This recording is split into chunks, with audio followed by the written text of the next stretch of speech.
नमस्कार दोस्तों।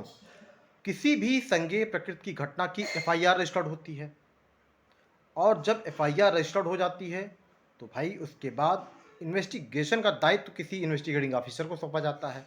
जैसा भी मैटर हो उस आधार पे इन्वेस्टिगेटिंग ऑफिसर उस मामले में नियुक्त कर दिया जाता है और उस इन्वेस्टिगेटिंग ऑफिसर का यह दायित्व होता है कि वो फेयर एंड प्रॉपर इन्वेस्टिगेशन करें। जो भी साक्ष्य मिल रहे हैं उनके आधार पर जो धाराएं बन रही हैं उन धाराओं को चार्जशीट में समाहित करते हुए और फिर चार्जशीट को तैयार करके इसके बाद संबंधित न्यायालय में प्रेषित करें। प्रैक्टिकली विवेचनाधिकारी कैसे विवेचना करते हैं ये आप सभी भी जानते हैं।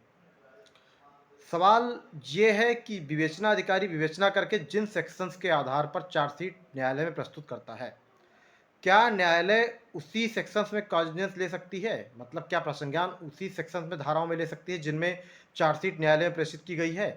या न्यायालय चार्जशीट में अगर केस डायरी का अध्ययन करती है उसके आधार पर कुछ सेक्शंस अलग से बन रहे हैं तो क्या उनका प्रसंज्ञान ले सकती है जब भी कॉग्निजेंस लेती है? तो फ्रेंड्स, आज के इस वीडियो में यही जानकारी आपको मैं देने वाला हूँ।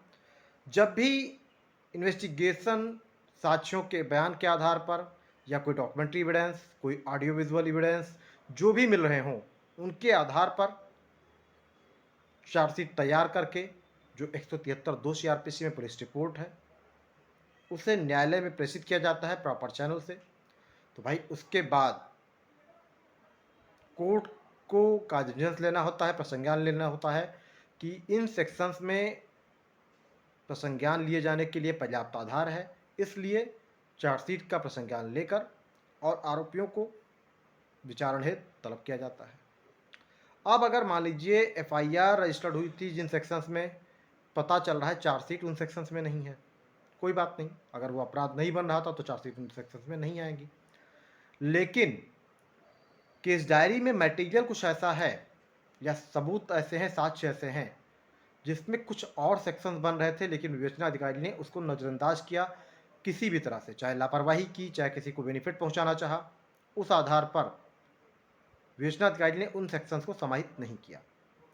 अब जब कोर्ट के समक्ष चार्जशीट आती है प्रसंज्ञान लिए जाने के लिए, तो भाई कोर्ट का यह दायित्व होता है कि वो केस डायरी को इन्वेस्टिगेट करे, एग्जामिन करे और एग्जामिन करने के बाद अगर कोई सेक्शन मान लीजिए जो इन्वेस्टिगेटिंग ऑफिसर के द्वारा छूट गया है तो उस सेक्शन को संबंधित न्यायालय समाहित कर सकती है, उस सेक्शन को उसमें मेंशन कर सकती है। सेक्शन जो ऑलरेडी चार्जशीट पे भले ही वो सेक्शन नहीं था, लेकिन प्रसंज्ञान लिए जाने के समय केस डायरी में उपलब्ध जो भी साक्ष्य आ रहे थे, उसके आधार पर नए किसी सेक्शन का कोर्ट अगर चाहे तो संज्ञान ले सकती है।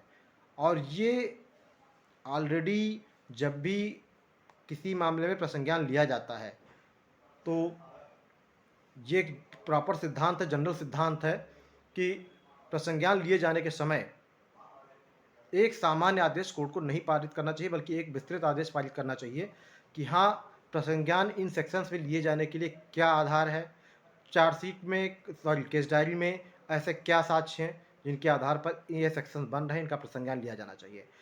और इसी में अगर मान लीजिए जब एग्जामिन करती है कोर्ट, तो अगर कोई नया सेक्शन बनता है तो उसका भी प्रसंज्ञान कोर्ट ले सकती है। रिसेंटली एक केस था जिसमें ऑलरेडी एफआईआर 323, 504, 506 और 395 आईपीसी में रजिस्टर्ड हुआ, लेकिन इन्वेस्टिगेटिंग ऑफिसर ने 395 आईपीसी हटा दी कि इसका अपराध नहीं पाया जा रहा है। लेकिन केस डायरी में जो बयान लिखे, उस बयान में कुछ सेक्शंस बन रहे थे जिनको ऑलरेडी फाइनल जब केस डायरी चार्जशीट बनी तो उसमें उन सेक्शन को स्थान नहीं मिला। कोर्ट ने कॉग्निजेंस लेते टाइम पर केस डायरी का अवलोकन किया और उसमें ये पाया कि इसमें 452 आईपीसी का अपराध बन रहा है। 323, 504, 506 आईपीसी में समनिंग हुई, लेकिन मीन्स चार्जशीट आई, लेकिन कोर्ट ने समनिंग आदेश जो पारित किया उसमें दो एक्यूज के विरुद्ध 452 आईपीसी में भी तलबी उनकी की। उनको कहा कि 452 आईपीसी का अपराध इनके विरुद्ध बन रहा है। हॉनरेबल हाई कोर्ट ने भी इस आदेश को कहा, यह आदेश बिल्कुल सही है और जेन्यून है, केस डायरी में उपलब्ध मटेरियल जो है वह पर्याप्त है और उसके आधार पर 452 आईपीसी का अपराध बन रहा है। भले ही वह चार्जशीट का पार्ट नहीं था, लेकिन केस डायरी के अवलोकन से जो मजिस्ट्रेट ने आदेश पारित किया है, वो बहुत ही बेहतर आदेश है और पूरी तरीके से डिस्कस्ड ऑर्डर है। तो फ्रेंड्स, कोई ज़रूरी नहीं है कि इन्वेस्टिगेटिंग ऑफिसर जो सेक्शंस लगा के भेज दे, कोर्ट कॉग्निजेंस लेते टाइम उन्हीं सेक्शंस में ऑलरेडी कॉग्निजेंस ले। कोर्ट स्वतंत्र होती है और अपना जुडिशियल माइंड अप्लीकेबल करते हुए अगर केस डायरी में कुछ ऐसा मटेरियल है जिसके आधार पर कोई सेक्शन बन रहा है जो ऑलरेडी चार्जशीट में इन्वेस्टिगेटिंग ऑफिसर ने नहीं भेजा है, तो भी कोर्ट कॉग्निजेंस ले सकती है। तो फ्रेंड्स, आज की वीडियो में बस इतना ही। मिलते हैं फिर से एक नए वीडियो में, तब तक के लिए जय हिंद।